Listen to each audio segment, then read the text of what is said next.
ಗೆಳೆಯರೇ, ಇವತ್ತು ನಾವು ಫ್ಲಿಪ್ಕಾರ್ಟ್ ಪೇ ಲೇಟರ್ EMI ಒಂದು ಬಿಲ್ ಮರುಪಾವತಿಯನ್ನು ಯಾವ ರೀತಿ ಮಾಡೋದು ಅಂತ ಚರ್ಚೆ ಮಾಡೋಣ.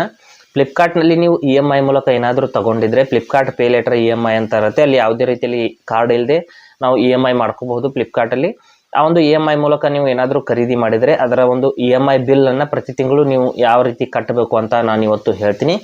ಹಾಗೆ ನಮ್ಮ ಚಾನಲ್ಗೆ ಮೊದಲು ಬಂದಿದ್ದರೆ ದಯವಿಟ್ಟು ನಮ್ಮ ಚಾನಲ್ನ ಸಬ್ಸ್ಕ್ರೈಬ್ ಮಾಡಿ ಮತ್ತು ಪಕ್ಕದಲ್ಲಿರುವಂಥ ಬೆಲ್ ಐಕನನ್ನು ಪ್ರೆಸ್ ಮಾಡಿ ನಮ್ಮ ತಂತ್ರಜ್ಞಾನ ಆಧಾರಿತ ಬೃಹತ್ ಕುಟುಂಬದ ಸದಸ್ಯರಾಗಿ.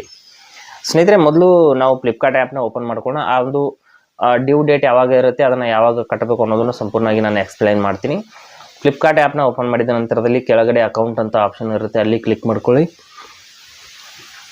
ಅಕೌಂಟ್ ಮೇಲೆ ಕ್ಲಿಕ್ ಮಾಡಿದ ನಂತರದಲ್ಲಿ ಇಲ್ಲಿ ನೋಡ್ತಾ ಇರ್ಬೋದು ಫ್ಲಿಪ್ಕಾರ್ಟ್ EMI ಅಂತ ಒಂದು ಆಪ್ಷನ್ ಇರುತ್ತೆ, ಅಲ್ಲಿ ಕ್ಲಿಕ್ ಮಾಡ್ಕೊಳ್ಳಿ. ಫ್ಲಿಪ್ಕಾರ್ಟ್ EMI ಮೇಲೆ ಕ್ಲಿಕ್ ಮಾಡಿದ ನಂತರದಲ್ಲಿ ಇಲ್ಲಿ ನೋಡ್ತಾ ಇರ್ಬೋದು ಮಂತ್ ಡ್ಯೂ, ಮಾರ್ಚ್ ಡ್ಯೂ ಅಂತ ಬರ್ತಾ ಇದೆ. ಅಂದರೆ ನೀವು ಮಾರ್ಚ್ ಡ್ಯೂ ಅನ್ನೋದು ಏಪ್ರಿಲ್ 5 ಒಳಗಡೆ ಕಟ್ಟಬೇಕಾಗಿರುತ್ತೆ. ಪ್ರತಿ ತಿಂಗಳು 1ರಿಂದ 5 ಒಳಗಡೆ ಬಿಲ್ ಜನರೇಟ್ ಆಗುತ್ತೆ. ಆ ಬಿಲ್ನ 5ನೇ ತಾರೀಕಿನ ಒಳಗಡೆ ನೀವು ಕಟ್ಟಬೇಕಾಗುತ್ತೆ. ಇಲ್ಲಿ ನೋಡ್ತಾ ಇರ್ಬೋದು ನಾನೀಗ 4,357 ರೂಪಾಯಿ ಡ್ಯೂ ತೋರಿಸ್ತಾ ಇದೆ. ಇದು 2 EMI ಇದೆ ಇದರಲ್ಲಿ.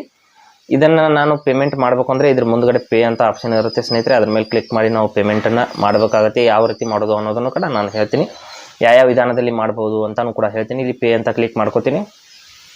ನಂತರದಲ್ಲಿ ಇಲ್ಲಿ ಡೆಬಿಟ್ ಕಾರ್ಡ್ನ ಆಲ್ರೆಡಿ ಸೇವ್ ಮಾಡಿದ್ದೀನಿ ಸ್ನೇಹಿತರೆ. ಡೆಬಿಟ್ ಕಾರ್ಡ್ ಮೂಲಕನೂ ಕೂಡ ನೀವು ಪೇಮೆಂಟ್ ಮಾಡಬಹುದು.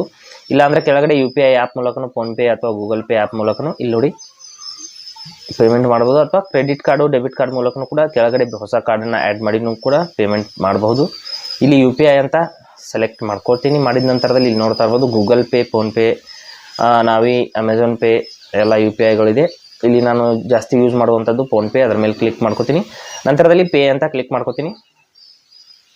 ಮಾಡಿದ ನಂತರದಲ್ಲಿ ನಮಗೆ ನಮ್ಮ ಒಂದು ಫೋನ್ಪೇ ಆ್ಯಪ್ ಅನ್ನೋದು ನೇರವಾಗಿ ಓಪನ್ ಆಗುತ್ತೆ. ಅಲ್ಲಿಂದ ಅದು ರೀಡೈರೆಕ್ಟ್ ಆಗಿ ಅಲ್ಲಿಂದ ಪೇಮೆಂಟ್ ಲಿಂಕ್ ಜನರೇಟ್ ಆಗಿರುತ್ತೆ. ಇಲ್ಲಿ ನೋಡ್ತಾ ಇರ್ಬೋದು ಪೇಮೆಂಟ್ ಲಿಂಕ್ ಜನರೇಟ್ ಆಗಿದೆ. ನಂತರದಲ್ಲಿ ಇಲ್ಲಿ ಪೇ ಅಂತ ನಾವು ಬ್ಯಾಂಕ್ ಅಕೌಂಟನ್ನು ಸೆಲೆಕ್ಟ್ ಮಾಡಿ ಪೇ ಅಂತ ಕ್ಲಿಕ್ ಮಾಡಿ ನಾವು UPI ಪಿನ್ನನ್ನು ಹಾಕಿ ನಾವು ಪೇಮೆಂಟ್ ಮಾಡಿದ ತಕ್ಷಣದಲ್ಲಿ ನಮ್ಮ ಬಿಲ್ ಅನ್ನೋದು ಸಕ್ಸಸ್ಫುಲ್ಲಾಗಿ ಜನರೇಟ್ ಆಗುತ್ತೆ. ಇಲ್ಲಿ ನೋಡ್ತಾ ಇರ್ಬೋದು ಈ ರೀತಿ ಸಕ್ಸಸ್ಫುಲ್ಲಾಗಿ ಆಗಿರುತ್ತೆ.